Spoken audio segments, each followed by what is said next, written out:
Salut la peuplade, ici Lundistrife et bienvenue dans ce nouvel épisode Fabrication Maison. Dans cet épisode, je vais vous présenter un pied de caméra.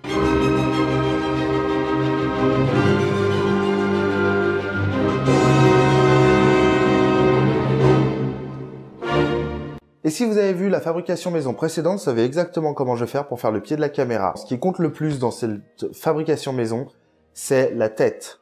Rassurez-vous, pour ceux qui n'ont pas vu la précédente, je vous montrerai comment faire le pied dans cet épisode. Mais cette tête-là m'a coûté 1 euro. Même pas. Enfin, c'est juste du scotch, du carton, de la colle et un bout de papier. Au final, vous allez voir que c'est très simple. Vraiment très simple.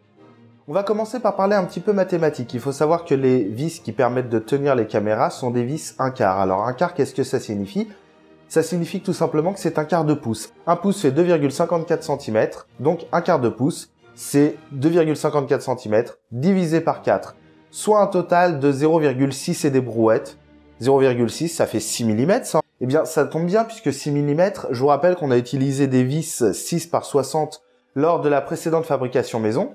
Et on va les réutiliser, ce qui permet de pouvoir économiser à fond là-dessus. Alors vous pouvez en acheter des beaucoup plus courtes. Moi c'est vrai que 60 mm, au final ça fait beaucoup. Ouais, ça sera suffisant, amplement suffisant. Mais au moins 60 mm permet de pouvoir donner un angle à votre tête de caméra sans avoir besoin de rajouter des pièces. Encore une fois, ceci est un tuto photo que je vais commenter. Pour commencer, faites 3 fois la même pièce à l'aide de votre patron. Moi, j'ai fait des formes hexagonales. Vous trouverez un plan à la fin de la vidéo pour faire comme moi.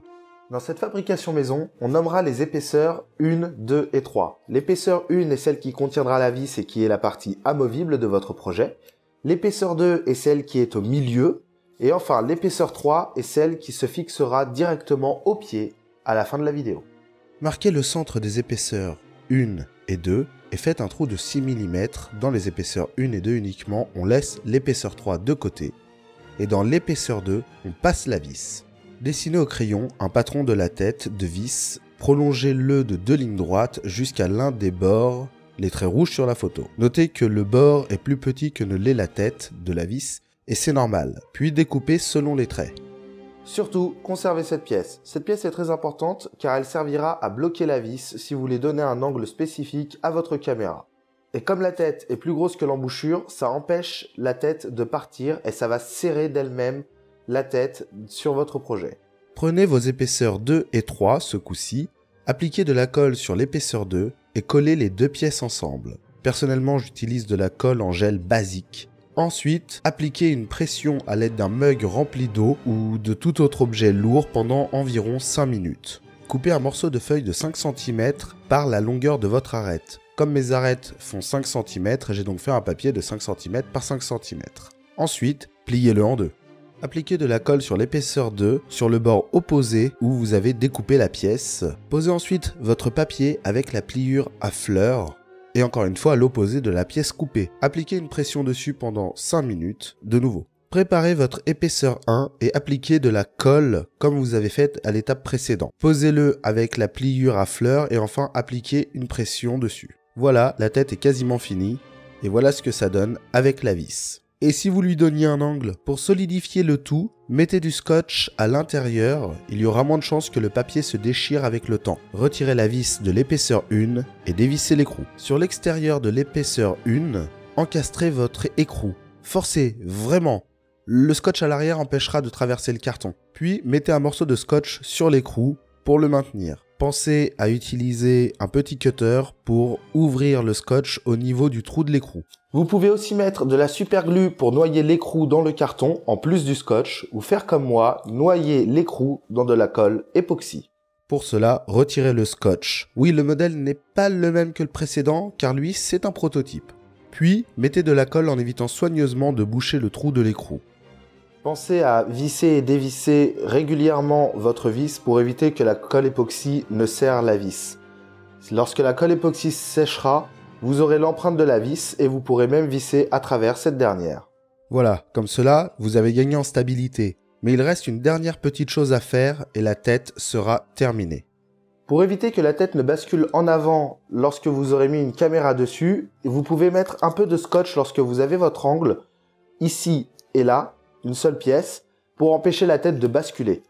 Maintenant, nous allons passer au pied de la caméra. Alors sachez que c'est encore une fois un prototype, une version simple, et je suis déjà en train de réfléchir à quelque chose d'un peu plus évolué. Pour le pied, j'ai pris une barre de 24 mm par 24 mm sur 2 mètres de long. J'ai coupé 4 morceaux de 20 cm de cette barre. Il me reste une longue barre de 1,20 m à côté. Personnellement, il me fallait 1,10 m de hauteur, donc je suis bon. Comme dans la fabrication précédente, placez vos équerres sur les pieds en prenant bien soin de visser d'abord les 4 pieds, puis fixez les équerres sur 2 d'entre eux. Enfin, vissez le tout et cela vous donne une croix avec en son centre un trou de 24 mm par 24 mm. Posez votre pied central préalablement coupé à la hauteur désirée et placez 2 équerres plus longues et vissez le tout. J'ai personnellement utilisé une vis traversante avec écrou, mais 2 vis classiques entre guillemets suffisent. Je précise que j'ai réutilisé les vis du précédent projet qui font 13 mm de long. Et en face à face, on obtient 26 mm, soit plus que la barre de 24 mm. Mais les équerres rajoutent chacune 1,5 mm d'épaisseur, donc au final, le bois plus les équerres font 27 mm. On est bon. Vissez maintenant l'épaisseur 3 directement sur le haut du pied de votre pied de caméra. C'est un prototype. Sur la photo, et oui, j'avais utilisé des charnières pour le prototype, mais le coût monte un peu, car on rajoute aussi 4 vis. Au final, ce projet était beaucoup plus simple à faire que le précédent. Sachez que la visserie et les équerres sont de la réutilisation du projet précédent. Les 2 grandes équerres ont été empruntées aux 2 pieds des softbox. En effet, 3 suffisent, puisque celle de derrière est inutile. Le prix est donc de 3,50 € pour le bois, plus environ 1 € de visserie et de vrac, soit un total de 4,50 €. On est bien à moins de 5 €. Et je n'inclus pas dans le prix le scotch, le morceau de papier, le carton et la colle, car ce sont des choses que j'utilise dans la vie de tous les jours. Personnellement, je suis déjà en train d'imaginer comment faire évoluer le projet, notamment pour avoir un pied réglable en hauteur, et ce, quelle que soit la hauteur que vous désirez, voire même un style trépied. Le seul souci, c'est que certaines pièces ne se trouvent pas à l'unité, il faut les acheter par pack de 10, et ça fait d'un coût très cher. Le prochain projet est déjà en préparation, on finalisera le setup lumière. Et si vous avez aimé cette vidéo, n'hésitez pas à faire un pacte. Partagez, aimez, commentez, t'abonner. Désolé, j'ai pas trouvé d'acronyme avec T qui était autre que celle-là. Sur ce, mesdames, mesdemoiselles, messieurs, je vous souhaite à tous de passer une bonne journée, une bonne soirée, une bonne nuit, en fonction de l'heure à laquelle vous regardez cette vidéo.